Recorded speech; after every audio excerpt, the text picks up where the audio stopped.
સ્વાગત છે મારા આજના વ્લોગમાં। તો આજે અમારે જવાનું હતું સિમ્બર, તો અમે નીકળી ગયા સિમ્બર જવા માટે। તો થોડી વાર જોયું તો ઉના પર પહોંચી ગયા। ઉના પહોંચીને જોઈને તો આ બધા લાઈનમાં ઊભા હતા। તો મેં કીધું કે હાલો આપણે પણ ઊભી જાય તો જોયું તો ટ્રેન આવતી હતી। તો મેં કીધું કે હા એટલે જ અહીંયા ઊભ્યા છે। તો કોને કોને પહેલી વાર ટ્રેન જોઈ કોમેન્ટ કરીને કહી દેજો। મેં તો પહેલી વાર જ જોઈ। પછી તો જોયું તો બધા ટ્રેનના ડબ્બા ખાલી હતા। પછી મેં કીધું કે આ ટ્રેન ક્યારે પૂરી થાય, અમારે મોડું થાય। પછી તો તે ટ્રેન પૂરી થઈ ગઈ અને પછી અમે નીકળી ગયા અમારે જ્યાં જવાનું હતું ત્યાં। પછી તો અમે જેવા ઉનામાં એન્ટર થયા ને તો અમને પહેલું સ્વાગત ગાય ભેંસ કરી નાખ્યું।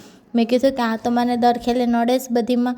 પછી તો અમે ઉનાથી નીકળી ગયા સિમ્બર જવા માટે। અને અમે આ સાઈડના ગામના નામ તો મને નથી આવડતા, જેને આવડતા હોય તે કોમેન્ટ કરીને કહી દેજો। પછી તો અમે ફાઇનલી પહોંચી ગયા સિમ્બર, અને સિમ્બરથી અમારે જવાનું હતું દરિયે। તો અમે નીકળી ગયા દરિયે જવા માટે। દરિયો તો બહુ જ મસ્તનો, મને તો બહુ ગમ્યો। તમને ગમ્યો હોય તો કોમેન્ટ કરીને કહી દેજો। અને આ દરિયો કોને કોને જોયો છે તે પણ મને કોમેન્ટ કરીને કહી દેજો બધા। પછી તો આ બધે આવું દોડવા મળે, કેમ કે કોઈ દી દરિયો કેમ ન જોયો હોય એટલે। પછી તો અમે બધા ફોટા પણ પાડવા વળગી ગયા। મેં તો ઘણા બધા પાડી લીધા હતા ફોટા। પછી તો આ કંઈક માછલું હતું તો મેં કીધું કે કંઈક મરી ગયો હતો તો આ બેન ફોટા પાડતા હતા।